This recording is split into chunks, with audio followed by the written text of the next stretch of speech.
When you think of home, what comes to your mind first?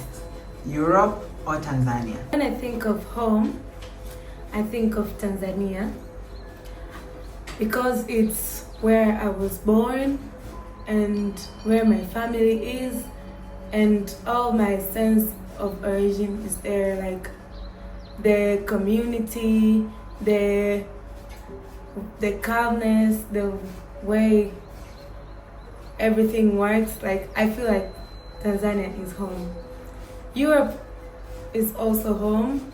Currently, I'm trying to build a life here in Europe.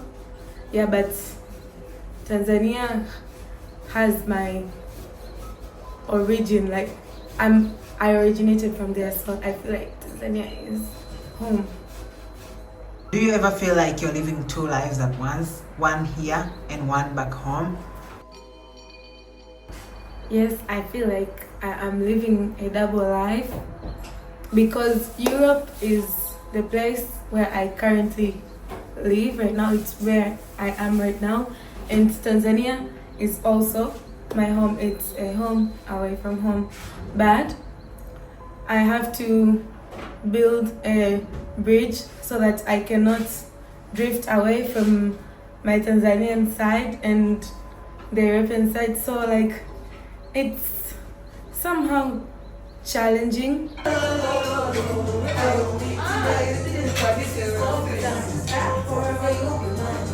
The culture difference, yeah, but we try to cope, and at the end of the day, we build the bridge and we work with that.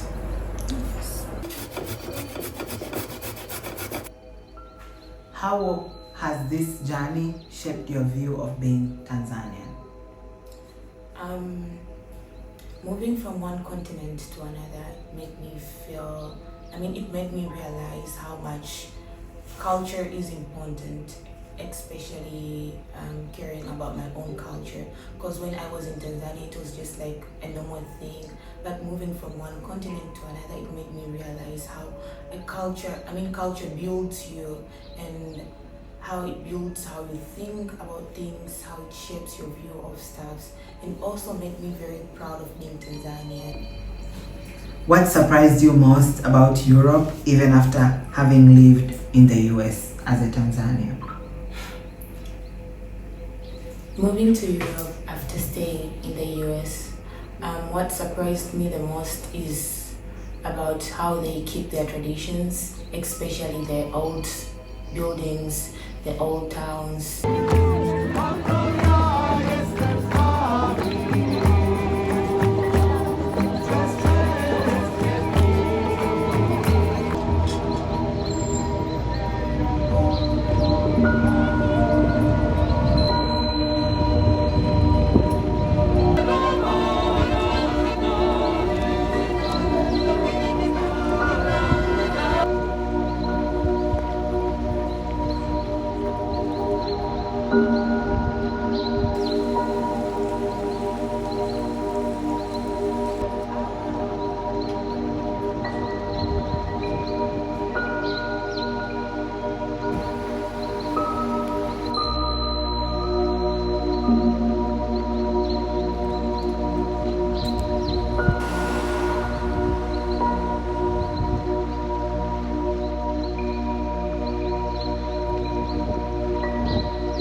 How was moving from the US to Europe different from moving from Tanzania?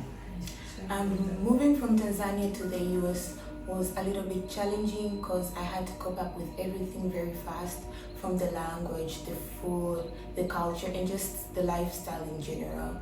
So it was also my first time experiencing the Western culture, so it was a little bit difficult. But moving from the US to Europe, it wasn't that difficult because I knew how things worked, and some of the staffs were a little bit familiar, but it's just a little bit of change because in the Europe, people take their culture very serious, and also their traditions, they keep them so preserved.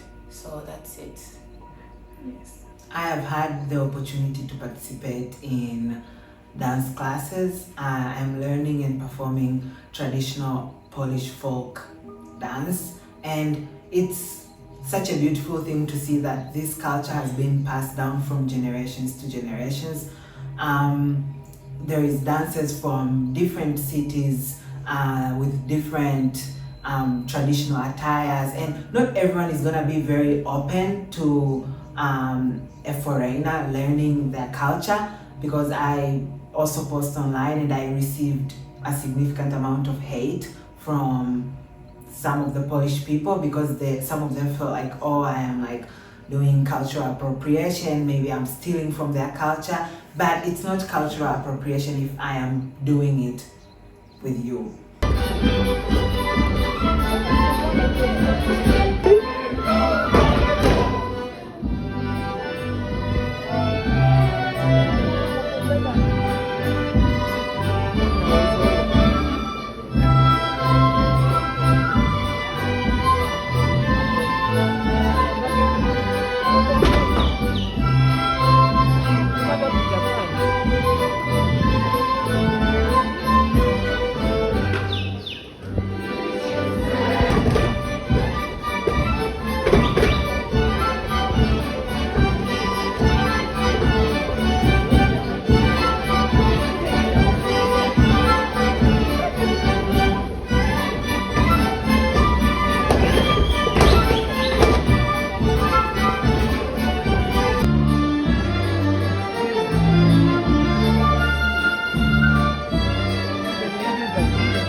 But if you think of it, it's not cultural appropriation, it's cultural appreciation.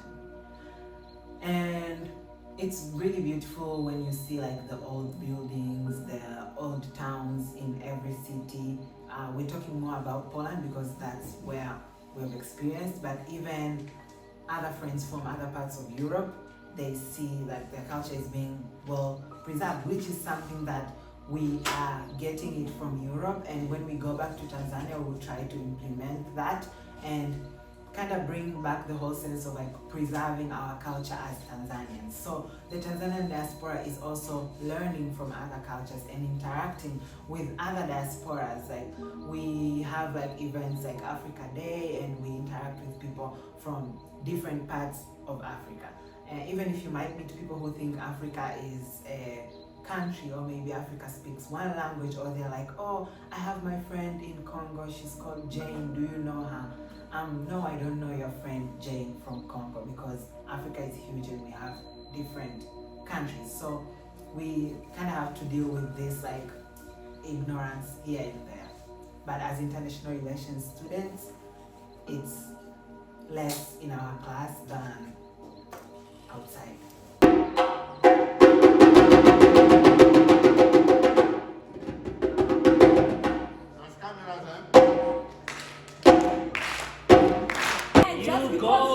Digging slots, yes. Coffee, you want to talk? To beat a man when he's done. At a moment like this, how come you go away?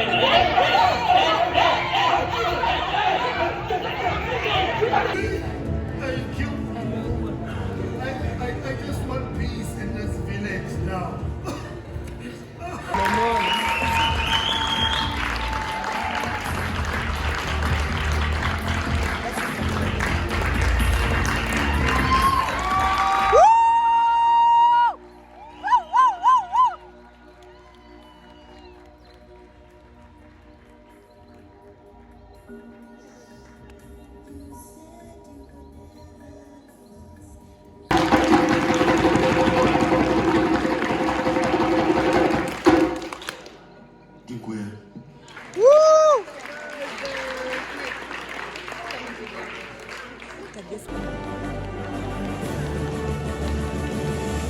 social activity. So you can refer to the programs and the QR codes that are everywhere to know the schedule of the activity.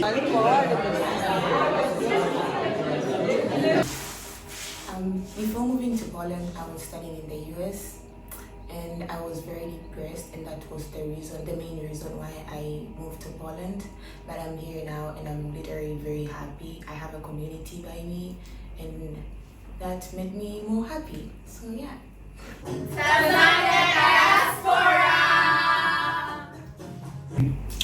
Also in Europe, being a person of color or of a different race, it made me a little bit uncomfortable because I think these talks or conversations are a little bit more private than in the US. In the US, it's more like an open conversation about people of different races, but in Europe, people can stare a lot, which will make a person very uncomfortable. So that's the most different stuff between the US and the Europe.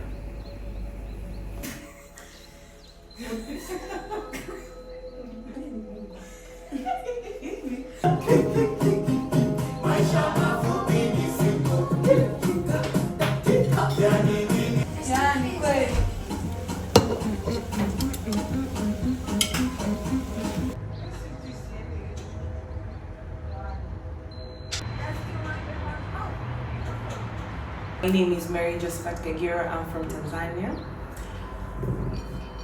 I have been in Poland since 2022, and I'm here to share. I have met a lot of Tanzanian diasporas in Europe, like Croatia, Germany, Denmark, Austria, Spain.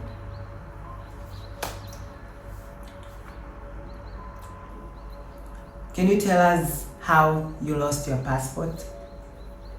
I left it in the Uber when I was coming back from Warsaw. And how did you feel? I felt so bad, and I was so depressed at that moment because I didn't know what to do. I remember the day that Mary lost her passport. I met her at the train station. She was crying. The police officers were there trying to help her find her passport. We tried to call the Uber driver, but the Uber driver could not speak English, and he said that he didn't see anything in the car, which is very strange.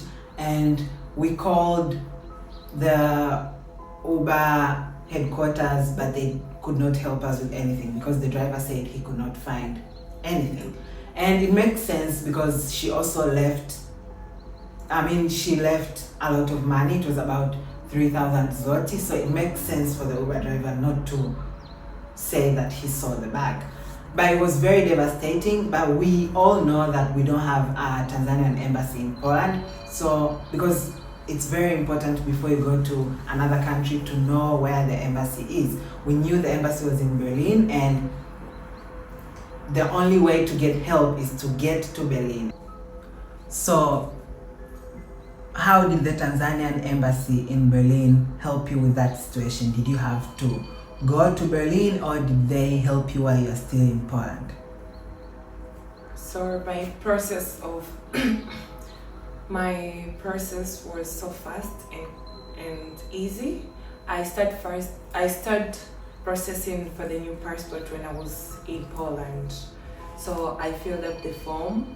Then after there, I had to send it back to Berlin, to which they had my details and my documents about my last passport. Then I started processing it when I was in Poland. So after there, I had to go to Berlin. So in the border, I had to go with the police report from the Poland office, to which it helped me out to go to Berlin.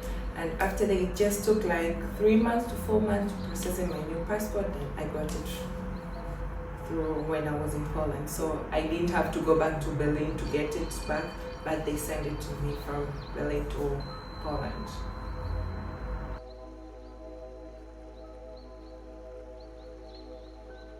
How did you handle depression when you lost your passport, and how did the Tanzanian diaspora help you in that sector?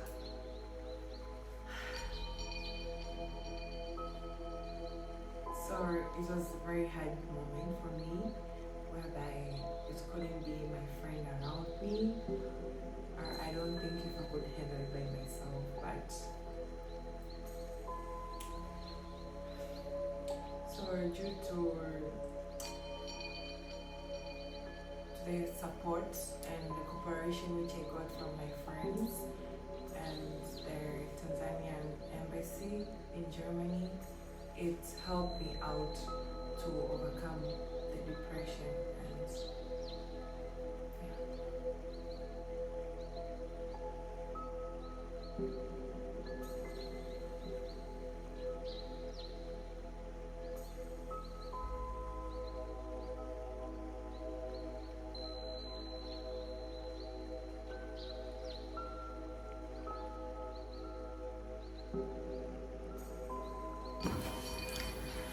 why is finding community so important for Tanzanians living in the diaspora? Tanzanians living in Europe, you have to know that Europe is very, very different to Tanzania.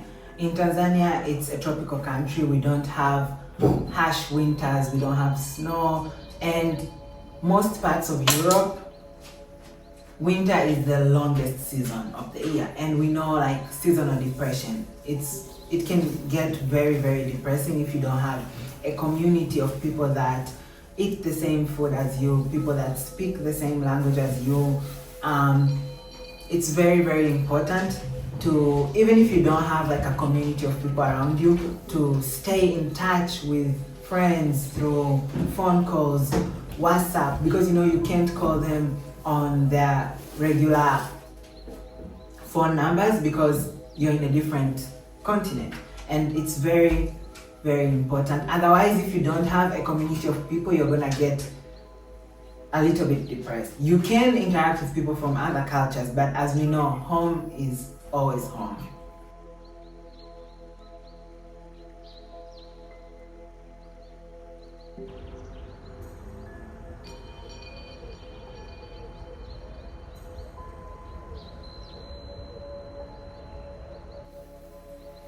You've been here longer than most of us. What was the Tanzanian community like when you arrived, and how has it changed over time? The Tanzanian community 4 years ago was quite minute. Like, we're very few Tanzanians. Like, when you meet a Tanzanian, you feel very happy, like, oh, I met a Tanzanian, and like it was so, it was the moment that I was always waiting, like, just to meet a Tanzanian, just to speak to someone who knows my culture, who we share the same culture. But with time, the population of Tanzanians increased, and it was such a nice experience because we got to build a very good community of people. Like, we always do sports together, we do get-togethers, and it has been a very nice journey. Like, since people started coming here, it has been very good. We are no more depressed because it used to be very depressing. And I feel like back then it was very, very cold compared to now. So imagine no community, the weather is very harsh weather.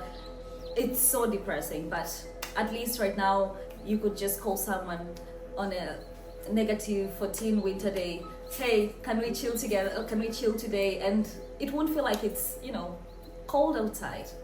Yes.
What helps you feel grounded when you're far from home? Talking to my family, listening to Tanzanian music, friends, the friends that are here, being close to them, food, yes. Yes. So guys, we have chips mayai, chicken and kachumbari. This is authentic Tanzanian food.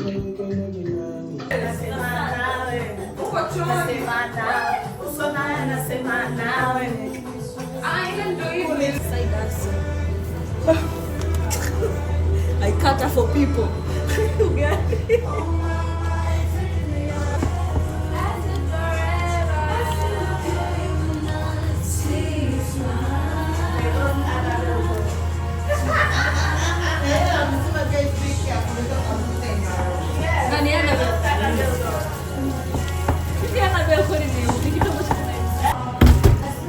Kama unavyoonekana ugali mwingi.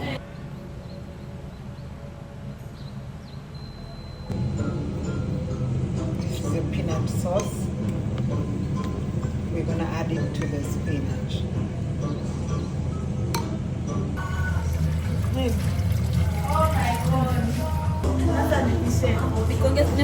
Use that curry. Njoo weke Vanessa. Vanessa, ukifute hivyo vyombo nimebadilisha maana.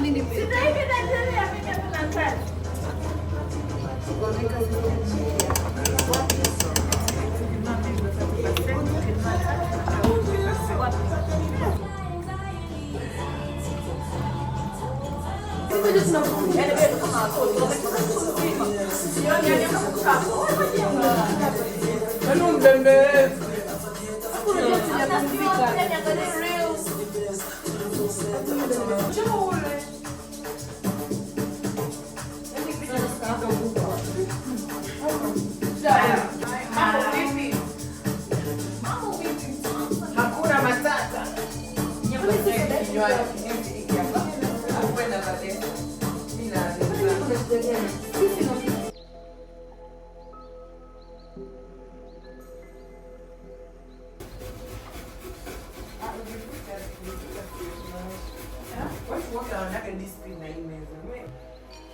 It's actually a very good space to connect and network because they also organize events like yearly events every year before summer, like before the actual summer. They organize a get together whereby, like, you know, we cook Tanzanian dishes, we play Tanzanian music, and everything African, everything Tanzanian, everything East African.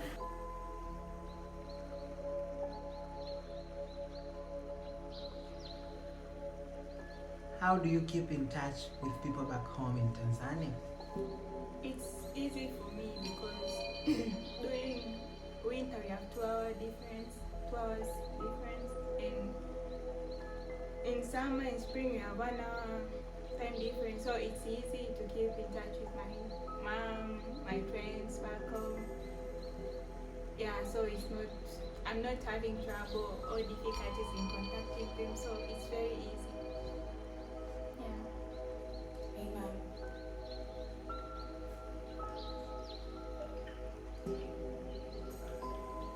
Mom, I'm filming a documentary. Na film documentary ya kina Kizito. Yeah. Say hi. Hi. Hi. Love you. Really to the very. So, according to your experience, do you also try dishes from other cultures, maybe Polish food, or do you only stick to your own food? I stick to my own food because I don't know how to make Polish food, to cook them, to prepare them. So I always I try to be like prepare variety of Tanzanian food, like yeah, if today I want to eat ugali or maybe pilau or maybe rice, I will go and eat chips. Like I will try to eat different Tanzanian food because I don't know how they cook food here. Yeah.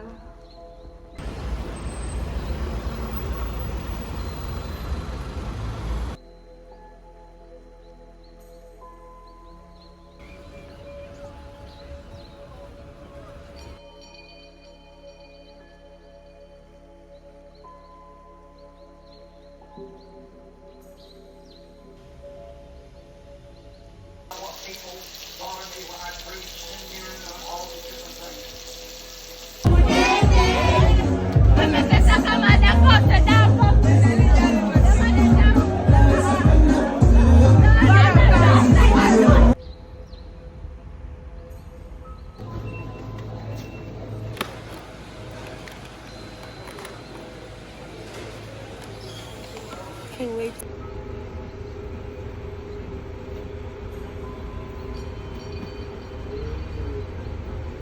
Though a lot of African food, I can't, it's very difficult for me to, foods like pilau, we use cinnamon from here, yeah. So, yeah, ugali, pilau, yeah, those are so far I remember. Are the food stuff I remember right now. Now I know what tomorrow is it.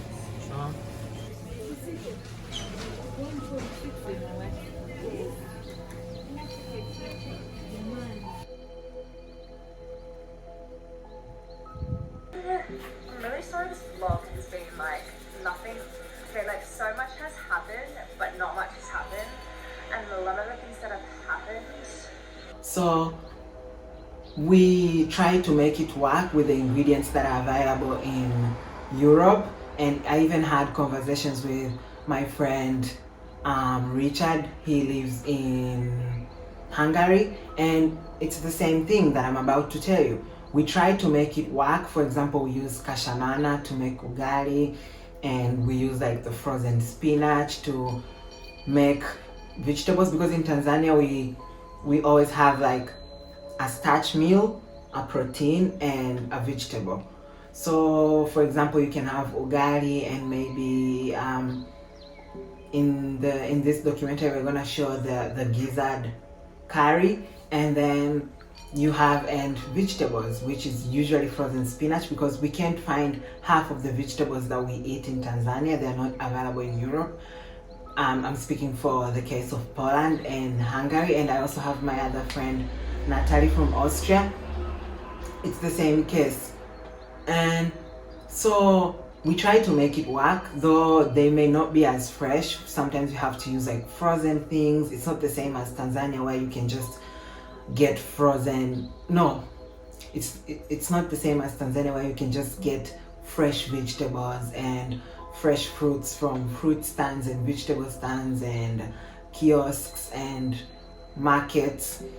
When it comes to fruits, Tanzania is a tropical country, and so fruits grow really well. We have like every fruit that you see in Europe, it tastes 10 times better in Tanzania.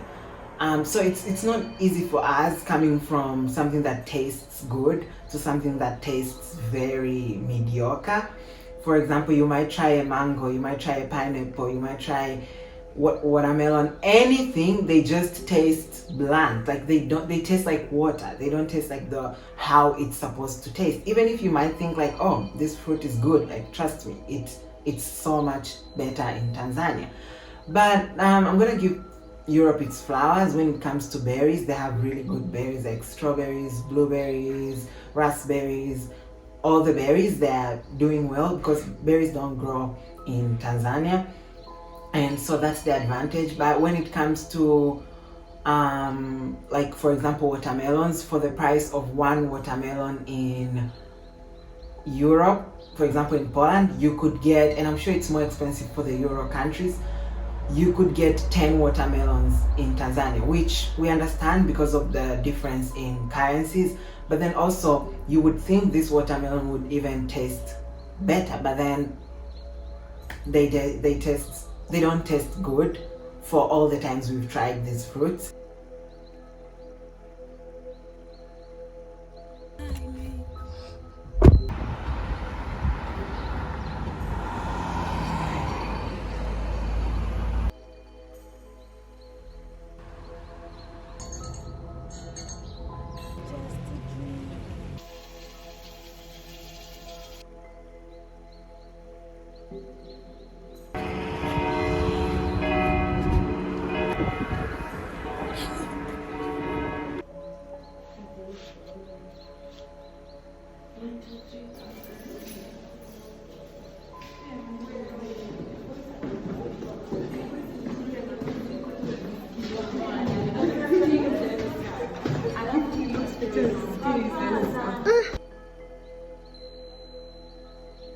So for the potluck food, we have cavatappi pasta, chicken curry.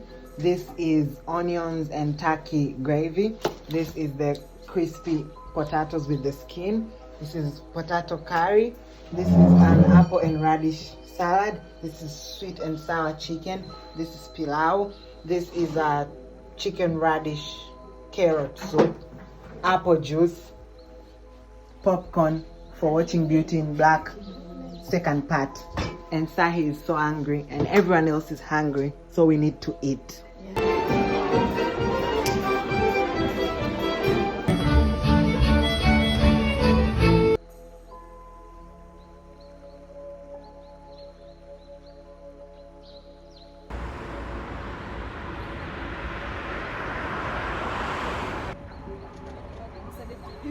We're here bike riding. So sorry.